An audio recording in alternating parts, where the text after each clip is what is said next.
Subscribe करें और bell दबाएं ताकि कोई खबर रह न जाए।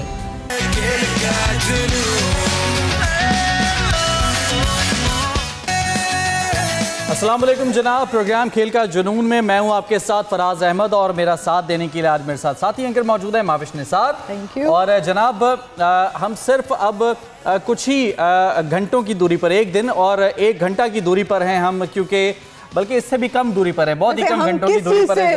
किस चीज़ से? वर्ल्ड कप के फाइनल की दूरी बहुत दूर जा चुके हैं। हाँ जी, हम तो खैर बहुत दूर जा चुके हैं, लेकिन as a sports lover, as a cricket lover आपको जाहिर है इंटरेस्ट होता है कि कौन सी टीम कहाँ पर है, किस पोजीशन पर है। तो बहुत ही फाइन टीम्स जो हैं वो वर्ल्ड कप के अंदर फाइनल के लिए क्वालिफाई कर चुकी हैं और अब 19 तारीख को जो है ये मार्का खेला जाना है इंडिया और ऑस्ट्रेलिया के दरमियान। कौन कौन से खिलाड़ी हैं, किन के पास कौन कौन सी मशीनें हैं, यानी कि कौन कौन से खिलाड़ी हैं जो कि किस किस जगह पर, किस किस फील्ड के अंदर ज़बरदस्त परफॉर्म कर पाएंगे, इस पर भी हम बात करेंगे। फिर एज़ यूजुअल हम बात करेंगे पाकिस्तान की एक इंतहाई नाकाम तरीन मुहिम। एशिया कप में पाकिस्तान नाकाम रहा, वर्ल्ड कप के अंदर नाकाम तरीन रहा। ये तमाम तर जो सिचुएशंस हैं उसके बाद फिर बोर्ड के अंदर बड़ी बड़ी तब्दीलियाँ हुई, कप्तान तब्दील हो गए, सेलेक्टर्स तब्दील हो गए, चीफ सेलेक्टर तब्दील हुए। इसके अलावा तकरीबन हर फील्ड के अंदर हम देख रहे हैं कि उथल पुथल हो रही है। कल भी हम इसी हवाले से बात कर रहे थे कि क्या ये जो तब्दीलियां की जा रही हैं, ये जो चेंजेस की जा रही हैं, ये पॉजिटिव साबित होंगी या फिर फिलहाल जो वर्ल्ड कप की नाकामी का जो एक बहुत बड़ा बर्डन है उसको बस इधर उधर डाइवर्ट करने के लिए कॉस्मेटिक किस्म की तब्दीलियां की जा रही हैं। इसी तमाम तर सूरत हाल पर बात करने के लिए हमारे साथ मौजूद हैं हमारे नुमाइंदगान, हमारे नुमाइंदे खुसूसी जो कि थ्रू आउट पूरे वर्ल्ड कप के दौरान भारत के अंदर मौजूद रहे, पाकिस्तान की तमाम तर जो परफॉर्मेंसेज हैं उनको वो खुद मॉनिटर करते रहे हैं। एजाज वसीम बाकरी हमारे साथ मौजूद हैं और अब्बास शब्बीर हमारे साथ मौजूद हैं। आप दोनों हज़रात का बहुत शुक्रिया। गुफ्तगू का आगाज़ माविश मेरे ख्याल आप करें और अब्बास शब्बीर को ज़रा इंगेज कीजिए। अब्बास, जैसे कि हम बात कर रहे थे, चेंजेस हुए और सिर्फ ये नहीं कि हमने वर्ल्ड कप ख़त्म होने का इंतज़ार किया होता, इतनी जल्दी इतनी हड़बड़ाहट किस चीज़ की थी आखिर कि अभी पाकिस्तान वर्ल्ड कप का हिस्सा था, टीम इंडिया में मौजूद भी थी, उसके बावजूद पाकिस्तान में पीसीबी में जो चीज़ें हो रही थी, इतनी जल्दी किस बात की थी? ये होना था टीम की शिकस्त के बाद। ये जो मैनेजमेंट कमेटी का मैंडेट है, इसमें डे टू डे अफेयर्स हैं और डे टू डे अफेयर्स में आप किसी को भी कहीं पे ट्रांसफ़र कर सकते हैं, स्पेशल प्रोजेक्ट्स के ऊपर रख सकते हैं, जिम्मेदारियां किसी और जगह पर ट्रांसफ़र की जा सकती हैं। और ये तो होना था क्योंकि जो टीम की परफॉर्मेंस थी, और इसमें जो आपने एक बड़ा ज़बरदस्त इंट्रो दिया कि नाकामी हुई है, ये नाकामी का जो सहरा है ये नजम सेठी साहब और उनके ग्रुप के ऊपर जाता है।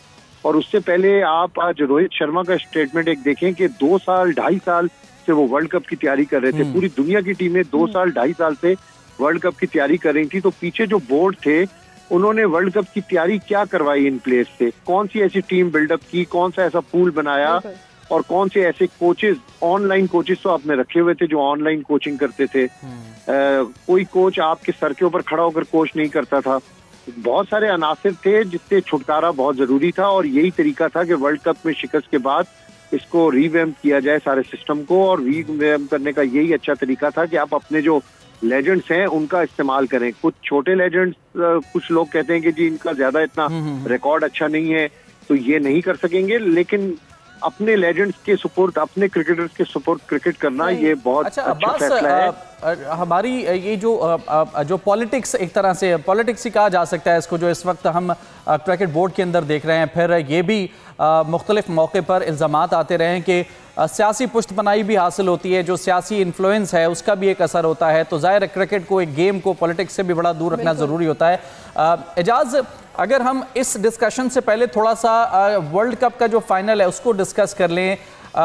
दोनों टीम्स जो हैं हम देख रहे हैं कि उनके जो प्रोमिनेंट खिलाड़ी हैं वो पूरी तरह से फॉर्म में हैं और शायद चंद एक नाम ऐसे हैं दोनों टीम्स के अंदर जो कि अच्छा परफॉर्म नहीं कर पा रहे, लेकिन मेजॉरिटी जो खिलाड़ी हैं, चाहे दोनों टीम के टॉप ऑर्डर की बात की जाए, ओपनर्स की बात की जाए, बल्लेबाजों में, फिर मिडिल ऑर्डर, सबके पास अच्छा चलने वाले ये खिलाड़ी हैं। क्या लगता है जो पिच तैयार की जा रही है, जैसे कि पाकिस्तान और इंडिया का मैच था, कहा जा रहा है कि उस किस्म की ये स्लो पिच होगी जो कि बैटर्स और बॉलर्स दोनों के लिए साजगार होगी। इस हवाले से आपके पास क्या रिपोर्ट्स हैं पिच की तैयारी के हवाले से? किस किस्म का मिजाज होगा इस पिच का? फिर पहले बैटिंग करना ज़्यादा सूदमंद साबित होगा या फिर बाद में बैटिंग करना क्या सूदमंद? ये कैलकुलेशन आपके पास क्या है?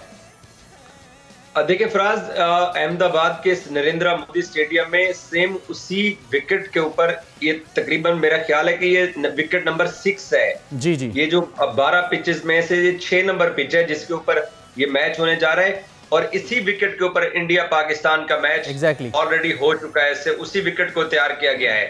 बिल्कुल आप दुरुस्त कह रहे हैं कि स्लो विकेट तैयार किया गया है, स्पिन विकेट तैयार किया गया है। आज नरेंद्र मोदी स्टेडियम में कुछ दिलचस्प चीजें हुई हैं जो कि बोल के नाज़रीन तक मैं पहुंचाना चाहता हूं। सबसे पहले सुबह 10 बजे ऑस्ट्रेलियाई टीम की प्रेस कॉन्फ्रेंस थी और कप्तान पैट कमिंस प्रेस कॉन्फ्रेंस करने आए। प्रेस कॉन्फ्रेंस करने के बाद वो सीधा स्टेडियम के अंदर गए और उन्होंने अपना आईफोन निकाला और पिचेस की ना तस्वीरें लेना स्टार्ट कर दी हैं, और दुनिया भर का मीडिया वहां पर मौजूद था। उन्होंने पैट कमिंस की वो जो है ना वो तस्वीरें इस पूरे वर्ल्ड कप के अंदर नहीं देखा गया। अब्बास शबीर और मैं पूरा वर्ल्ड कप कवर करके आए हैं, हमने नहीं देखा कि पाकिस्तान के खिलाफ या पाकिस्तान की तरफ से किसी ने कोई तस्वीरें बनाई हो विकेटों की। इसके अलावा फिर जब ऑस्ट्रेलियाई टीम प्रैक्टिस के लिए आई तो स्टीव स्मिथ ने अपना मोबाइल निकाला, उन्होंने भी पिचेस की तस्वीरें ली हैं और वो आइडेंटिटी करना चाह रहे थे कि कल जब हम वापस पहुंचेंगे तो उसी वक्त जो है ना वो हमें अंदाजा होगा कि ये वही विकेट है जो कल तैयार किया जा रहा था, कहीं विकेट चेंज ना हो जाए। दूसरा, इंडिया रविचंद्र अश्विन के साथ मैदान में उतरने का प्लान कर चुका है। रोहित शर्मा ने गो कि आज प्रेस कॉन्फ्रेंस में अपनी 11 रुकनी टीम के नाम नहीं बताए, लेकिन इंडिया रविचंद्र अश्विन के साथ ही मैदान में उतरेगा और अपनी स्पिन बॉलिंग के ऑस्ट्रेलिया को जाल में फंसाने की कोशिश करेगा। अच्छा, नईरुद्दीन साहब ने हमें ज्वाइन किया है, एजाज आप भी हमारे साथ ही रहिए। साहब, आपके वक्त का कल बिल आखिर वो दिन आ गया, वर्ल्ड कप का फाइनल, और दो बेहतरीन टीमें एक दूसरे के मद्दे मुकाबिल होंगी। नैयर साहब, आपका फेवरेट इन दोनों में से कौन है, या आप क्या समझते हैं कि किसके चांसेस ज्यादा हैं? बेशक इंडिया को ये एडवांटेज हासिल है कि उनका होम ग्राउंड है, उन्होंने जिस हद तक फायदा उठा सकते थे होम ग्राउंड का उठाया भी, लेकिन परफॉर्मेंस वाइज भी अगर देखा जाए तो कल किस टीम के चांसेस ज्यादा हैं? बड़ा ज़बरदस्त सवाल किया है, और इनफैक्ट मैं तो ये कहूँगा कि ये $1 मिलियन क्वेश्चन है। अगर ऑस्ट्रेलिया की आप लास्ट मैच की परफॉर्मेंस देखें तो उसमें मुझे वो कुछ थके थके, कुछ बुझे बुझे नज़र आए हैं। वो खेल जिस तरह का उनका एक जिसे कहते हैं तुर्रा इम्तियाज है वो दिखा नहीं सके, ना हार्ड हिटिंग, ना इस तरह से विकेटें लेना, ना कुछ भी। तो ठीक है, उन्होंने बांध तो दिया था साउथ अफ्रीका को, लेकिन ओवरवेल्म नहीं कर सके वो भी साउथ अफ्रीका को। और आपने ऑब्जर्व किया होगा कि सूरत हाल ये थी कि जिस वक्त अगर साउथ अफ्रीका वाले थोड़ा सा उनकी पोजीशन बेहतर होती थी तो पूरा स्टेडियम जो है वो खुश हो जाता था, और जब ऑस्ट्रेलिया की पोजीशन बेहतर होती थी तो पूरे स्टेडियम में ऐसे खामोशी छा जाती थी जैसे वक्त दुआ है उस वक्त। तो मैं इस चीज़ से बड़ा हैरान था कि इंडिया वाले ऑल्दो इतना अच्छा खेल रहे हैं, लेकिन उनको ये था कि फाइनल में अपोनेंट जो है कमजोर मिले ऑस्ट्रेलिया का काम, और उस चीज को देखते हुए ऑस्ट्रेलिया डेफिनेटली इस वक्त बाकी जितनी 9 टीमें उनमें सबसे स्ट्रांग है और इंडिया को टफ टाइम दे भी सकता है। लेकिन मुझे खदशा ये है कि जिस तरह से ऑस्ट्रेलिया ने सेमीफाइनल खेला, अगर उस तरह की गेम की तो इंडिया जो है साथ ही नहीं साहब इसमें ऐड कीजिएगा, ना सिर्फ सेमीफाइनल बल्कि अफगानिस्तान के खिलाफ जो मैच खेला गया था उसमें अगर ये मैक्सवेल ना होते तो शायद कुछ नतीजा मुख्तलिफ होता। वहां पर भी बाकी खिलाड़ियों की जो परफॉर्मेंस है वो क्वेश्चनेबल थी। ऑब्जर्वेशन बहुत जबरदस्त है, I really appreciate. Thank you sir. तो उसमें फिर ये मुझे तो अच्छा नहीं लगेगा, हम वी वुड लाइक कि गुड फाइट हो फाइनल मैच में, लेकिन अगर ये इस तरह से वन साइडेड मैच होता है तो वो हमें नहीं अच्छा। इंडियंस तो जाहिर है बहुत खुश होंगे, रिलैक्स भी होंगे, लेकिन फाइनल मैच का जो एक कंपटीशन होना चाहिए ना, वो हमारा देखने का कल दिल चाह रहा है। बिल्कुल। कंपटीशन तो हो सकता है फराज, लेकिन अगर वही आपके वाली बात कि अगर ऑस्ट्रेलिया की बाकी टीम ना चली मैक्सवेल के अलावा तो फिर सिचुएशन डिफरेंट भी हो सकती है। लेकिन नईर साहब, आप क्या समझते हैं, एक और जो मैं आपसे सवाल करना चाहूँगी इस फाइनल मैच से हटकर, कि जो तब्दीलियाँ जिस तेज़ी से हमारे क्रिकेट बोर्ड ने की हैं, ठीक है तब्दीलियाँ होनी ही थी क्योंकि जो परफॉर्मेंस टीम की रही उसके बाद ये चेंजेस तो आना लाजमी थे, लेकिन आपको नहीं लग रहा कि बहुत जल्दबाजी में ये तब्दीलियाँ की गई हैं और जिन लोगों को ये ओहदे अब तफवीज किए गए हैं, आपको लगता है वो जस्टिफाई करते हैं? ये आपने दो सवाल किए हैं। पहला सवाल ये है कि तब्दीलियां बहुत जल्दी में की गई हैं, इनके पास टाइम नहीं है और इन्हें ऑस्ट्रेलिया और न्यूजीलैंड के लिए टीम भी सेलेक्ट करनी है और उसमें फिर ऑब्वियसली जब टीम वापस आई है उसके बाद ही सारा ऑपरेशन शुरू हुआ।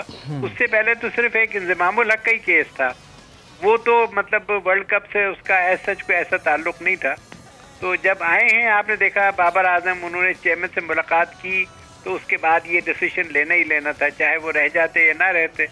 तो इस सूरत हाल में जहाँ तक आप फरमा रही ना कि जल्दी मेरे हिसाब से कोई इतनी ज्यादा नहीं है, ये इनकी मजबूरी थी, इन्हें फटाफट एक्शन लेना था।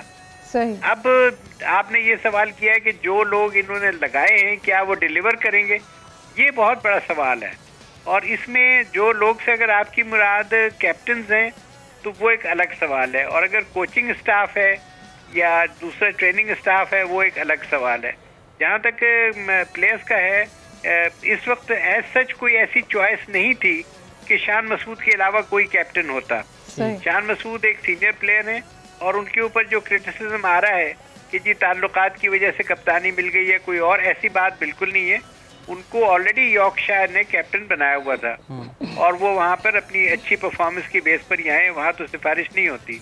यहाँ पर जो उनको देखा गया है तो उनकी कुछ क्रिकेटिंग एबिलिटीज के अलावा भी कुछ और एबिलिटीज देखी गई हैं, जिसमें उनकी कम्युनिकेशन और उनकी अपनी लोगों के साथ इंटरपर्सनल जिसे कहते हैं रिलेशनशिप, ये सारी चीज़ें देख के ही उनको लगाया गया है। और मैं समझता हूँ कि देखें, इनको ऑलरेडी नजम सेठी ग्रूम करना चाह रहे थे कि कैप्टन बना दें, इसलिए पहले उन्होंने इन्हें वाइस कैप्टन बनाया और उसके बाद फिर उनका ख्याल था कि ये कैप्टन बन जाएंगे, लेकिन वाइस कैप्टन के दौरान ही मिसहैप इनके साथ ऐसे हुए हैं कि ये आगे नहीं आ सके।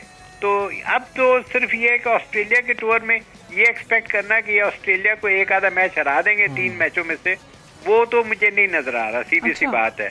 वैसे तो हर चीज मुमकिन है और अगर ये लोग जी जान से प्रैक्टिस करें, मतलब परफॉर्म करें, तो हमारे लड़के जिस टीम में जिसका मतलब बैट्समैन बाबर आजम हो, वो टीम स्टैंड ले सकती है ऑस्ट्रेलिया के खिलाफ, ऐसी कोई बात नहीं है।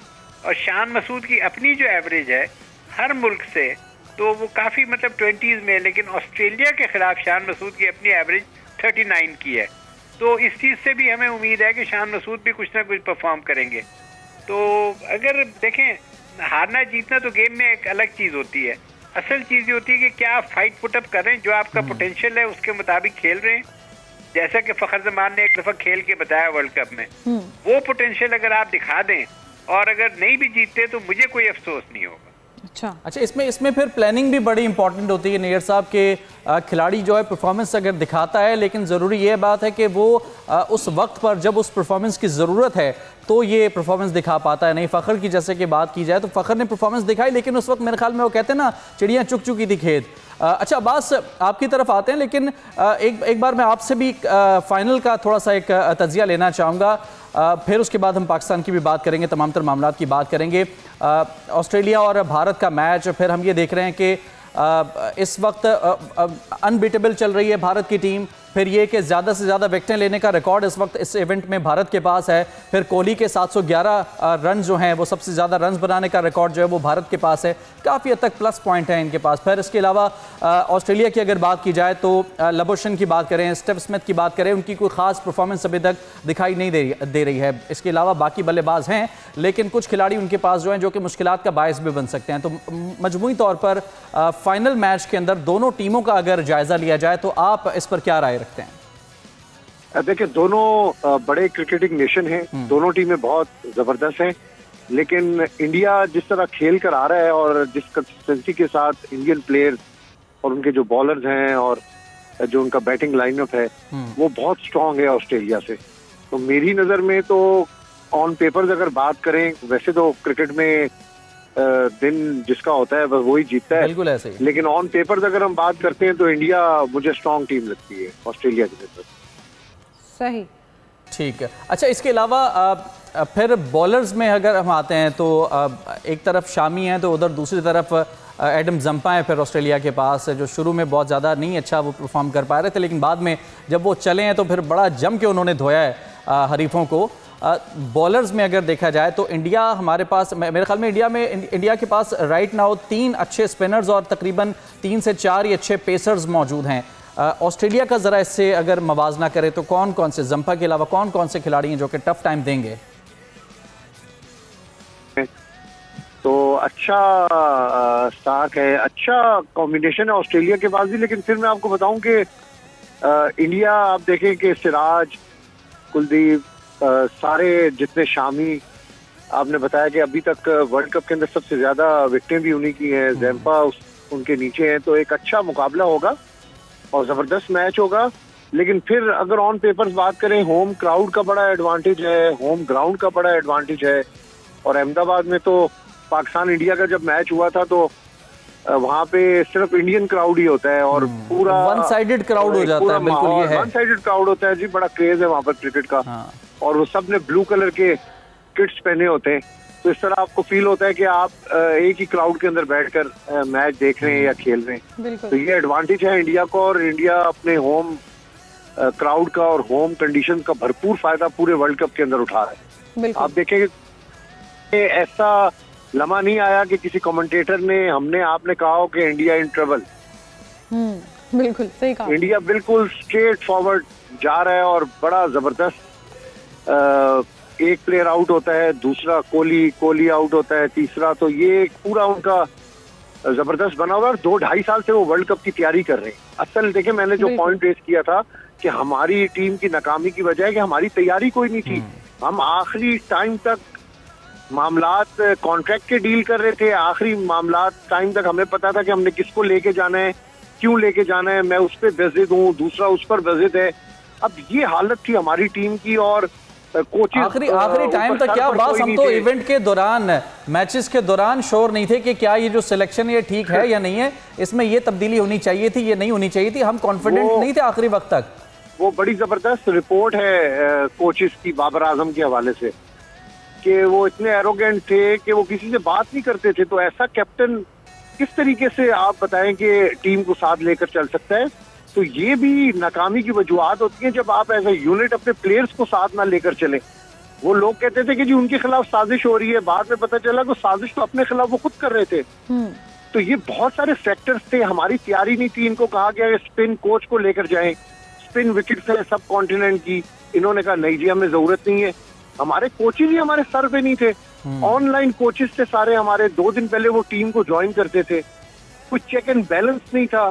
अब कम से कम एक चेक एंड बैलेंस तो होगा ना, अपने लेजेंड्स हैं, जवाबदेह हैं, अपने मुल्क में रहना है इन्होंने, ऑस्ट्रेलिया भी नहीं चला जाना, ना इंग्लैंड चला जाना है बारों बार, अपने मुल्क में अकाउंटेबल होंगे, अपने मुल्क के लोगों को इन्होंने जवाब देना है। और मैं समझता हूँ कि बड़ा अच्छा टैलेंट है अपना मोहम्मद यूसुफ को अंडर 19 में किस लिए लगाया है?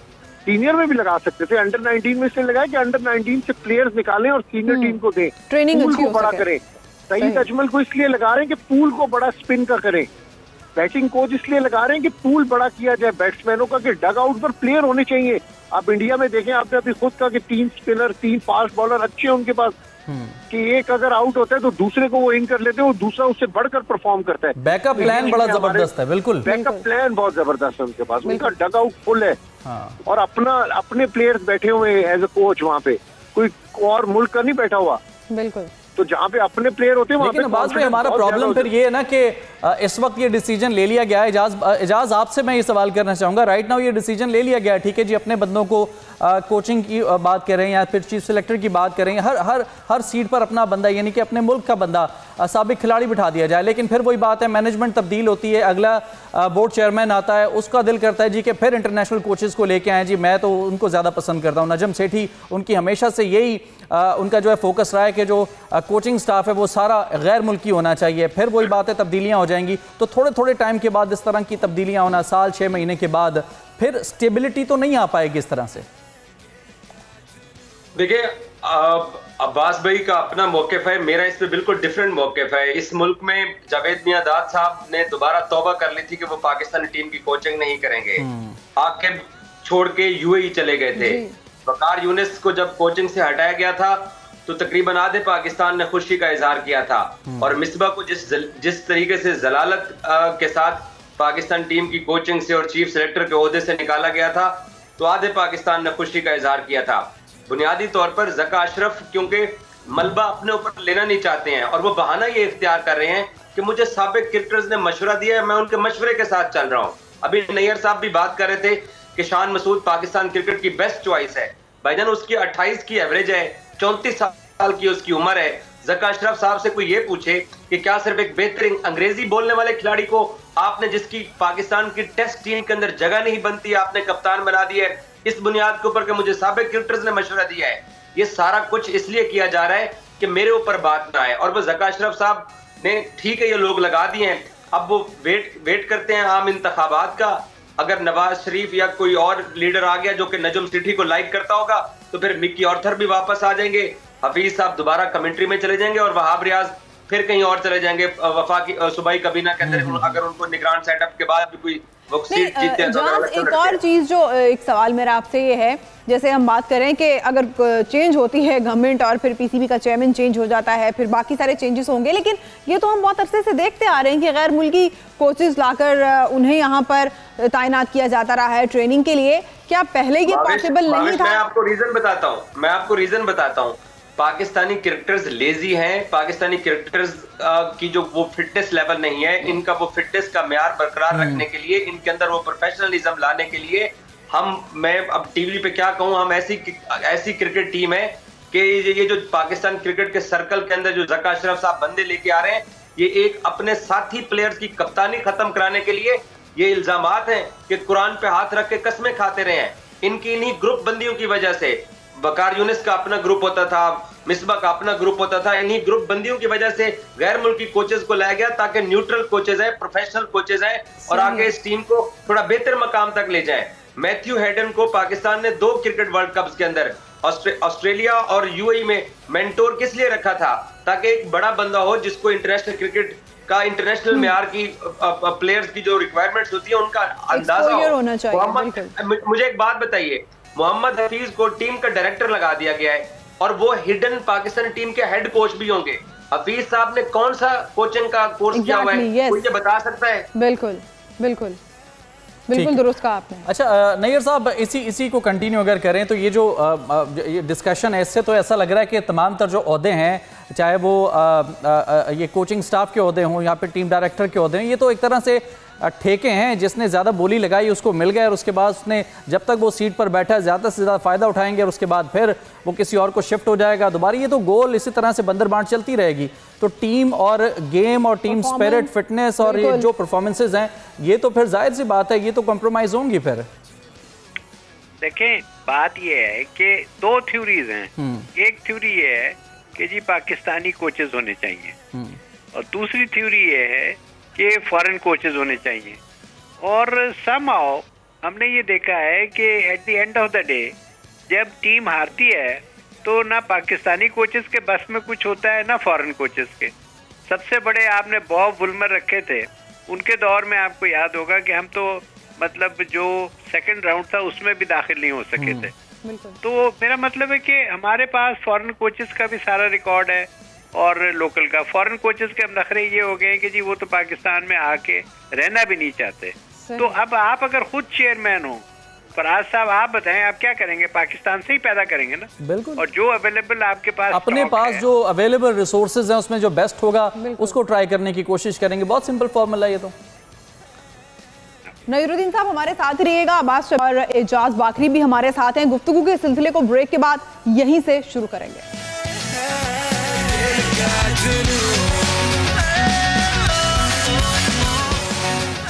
वेलकम बैक जनाब। बात हो रही है पाकिस्तान क्रिकेट टीम की नाकामियों के हवाले से, और बोर्ड की तरफ से नाकामियों से निकलने के जो जतन किए जा रहे हैं, क्या वो वाकई साजगार साबित होंगे या फिर वक्ती तौर पर दिखावे के लिए कुछ तब्दीलियां की जाएंगी और उसके बाद फिर एक और नाकामी का इंतजार किया जाएगा और उस नाकामी के बाद फिर कोई ना कोई तब्दीली की जाएगी। हमारे साथ मेहमान मौजूद हैं, अब्बास शब्बीर हमारे साथ मौजूद हैं, एजाज बाकरी और नयरुद्दीन साहब हमारे पैनल में इस वक्त मौजूद हैं।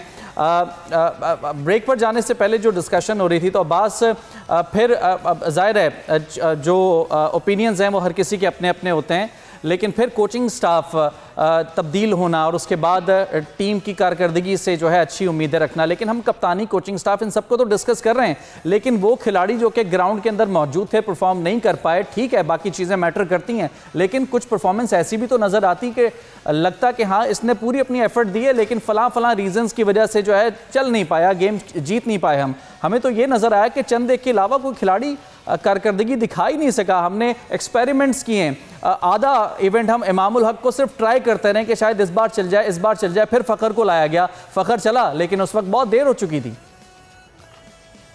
बिल्कुल, इमामुल हक के बारे में सोचा जाएगा, अब सिलेक्शन कमेटी फैसला करेगी कौन से प्लेयर्स लेकर जाने हैं, कौन से प्लेयर्स नहीं लेके जाने।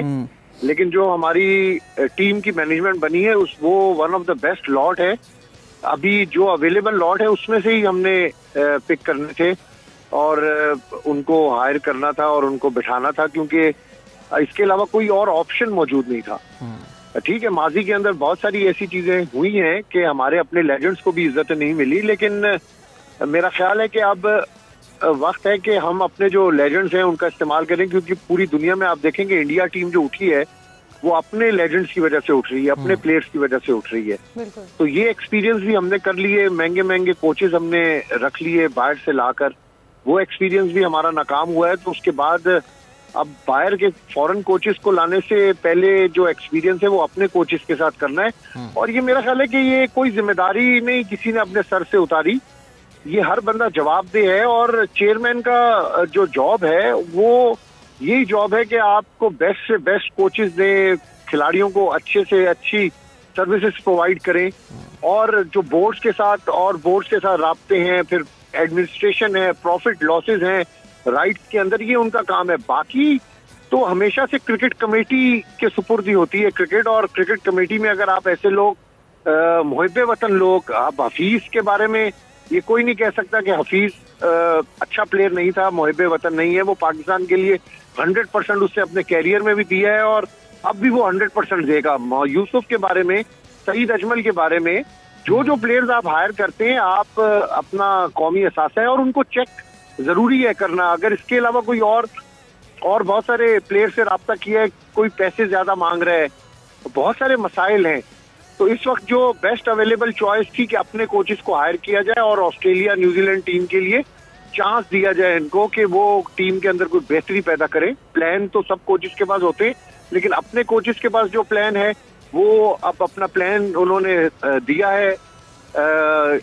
साबिक टेस्ट क्रिकेटर सबकी मशावरत के साथ ये अमल मुमकिन हुआ है, तो let's see, hope for the best.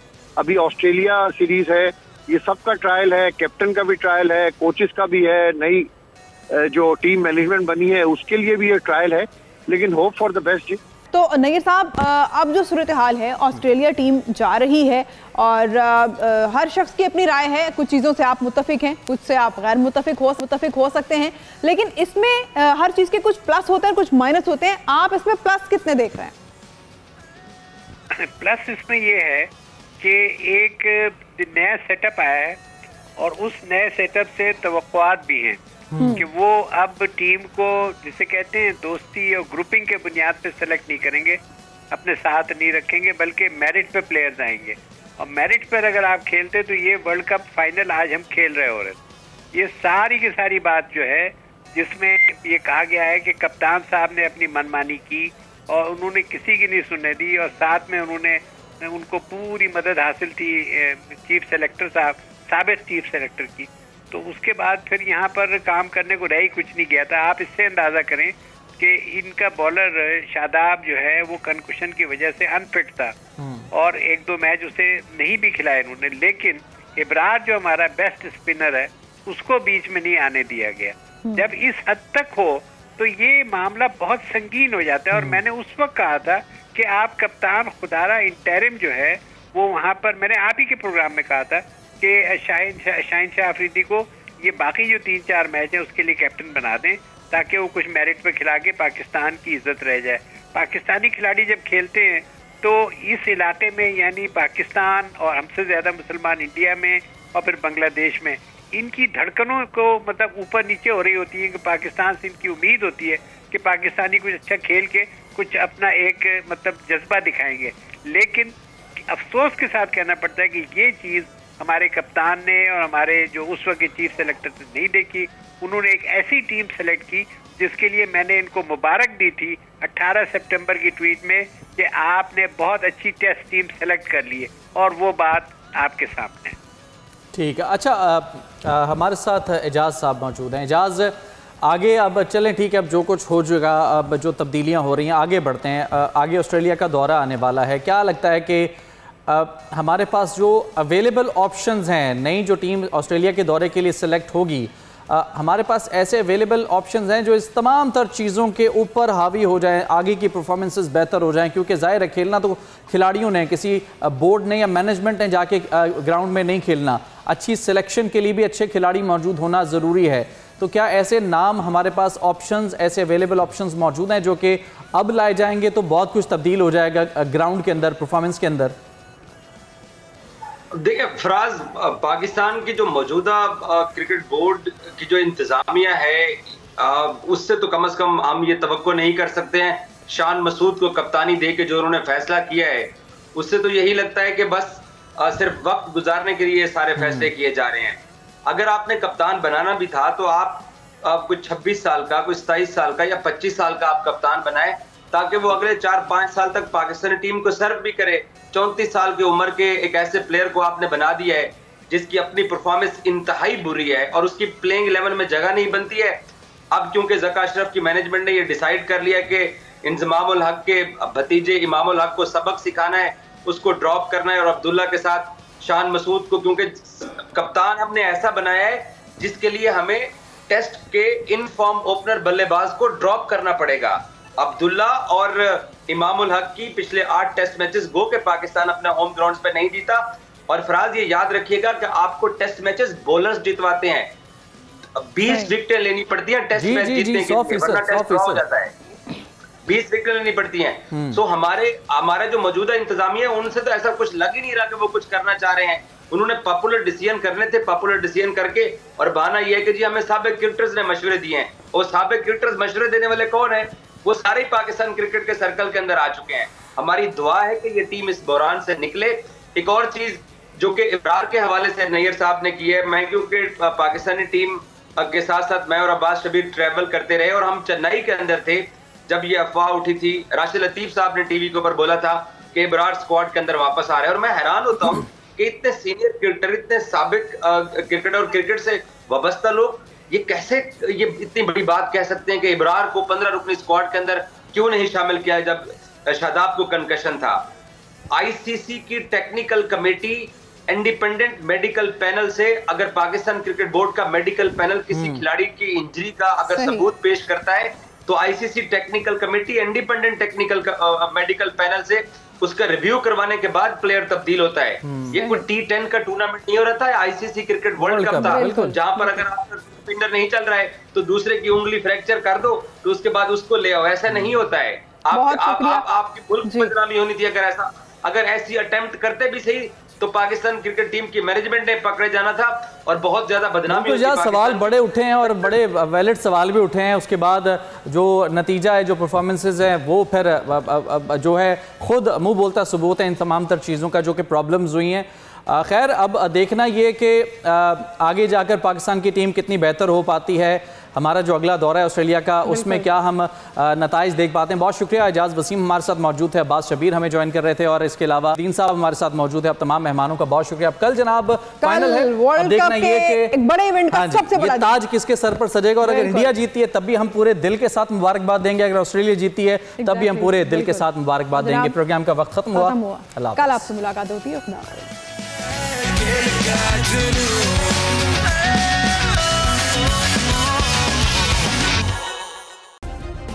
Subscribe करें और बेल दबाएं ताकि कोई खबर रह न जाए।